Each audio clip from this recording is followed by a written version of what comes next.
आज का विचार है कि क्रोध नियंत्रण कितना आवश्यक। कुछ व्यवहारों पर पूर्णतः अंकुश लगाना दुष्कर सा है, पर उस भावना पर नियंत्रण संभव है। ऐसा ही एक व्यवहार है क्रोध। और क्रोध में एक क्वालिटी है, एक गुण है कि ये एक दुधारी तलवार की तरह से है। उसको भी काटता है जो क्रोध कर रहा है, और उसको भी काटता है जिस पर क्रोध किया जा रहा है, और ये दोनों को ही घायल करती है। इस तरह की दुधारी तलवार है ये क्रोध। इसके बारे में मुझे अपनी ही लिखी कुछ पंक्तियां याद आ रही हैं कि उच्च रक्तचाप की प्राप्ति नेत्र लाल भी हो जाता है।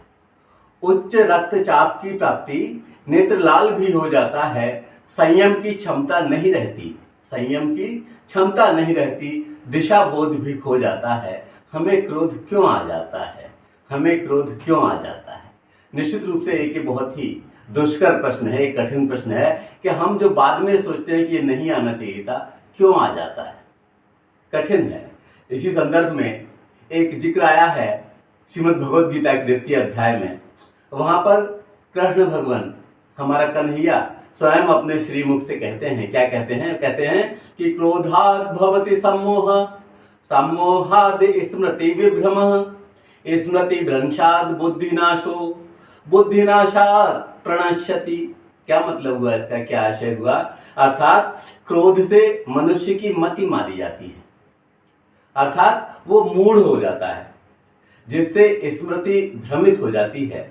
स्मृति का भ्रम होने से मनुष्य की बुद्धि नष्ट हो जाती है, और बुद्धि के नष्ट होने से मानव अपना ही नाश करा बैठता है। तो इस तरह अपना नाश कराने का जो बीज है क्रोध के रूप में, हमारा प्रयास ये होना चाहिए कि ये तिरोहित हो जाए, और अगर तिरोहित नहीं हो सकता है तो कम से कम अंकुश तो लगाया ही जाए।